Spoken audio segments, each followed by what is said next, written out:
This week in Post, how a series of small adjustments can add up to a very big change for your photo.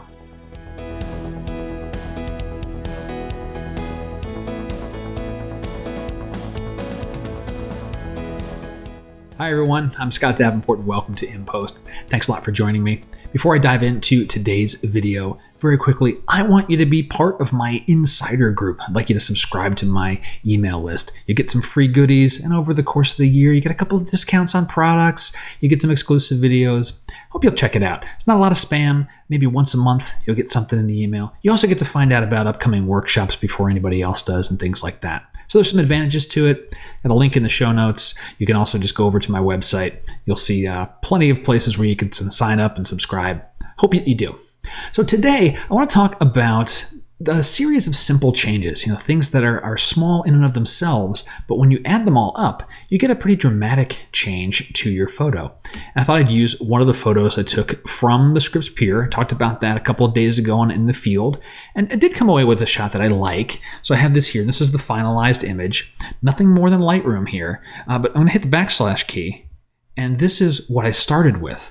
So you get the idea. There's, this doesn't look all that great, right? It's a cool silhouette maybe, but it's a far cry from this, brilliant color part that you see here.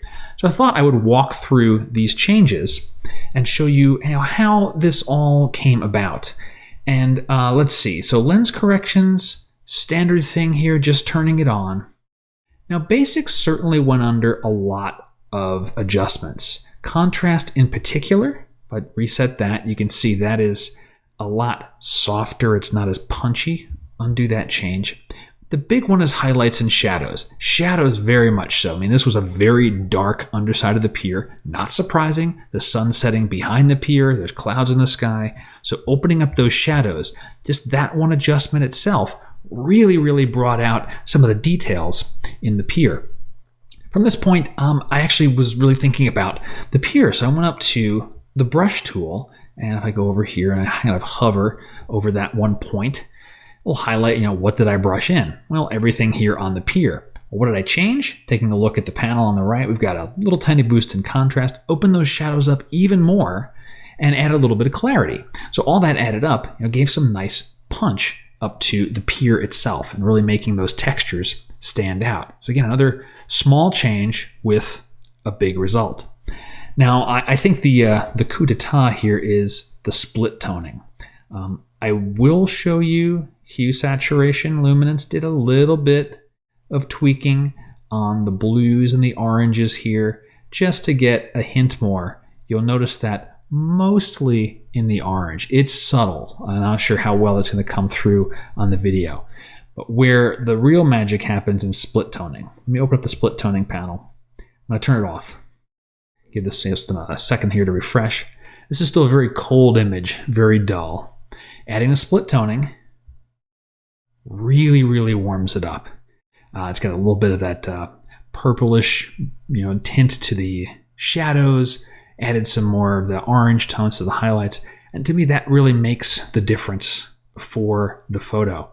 But so those small things added up. Basic exposure things. Really paying attention to the shadows in this particular photo.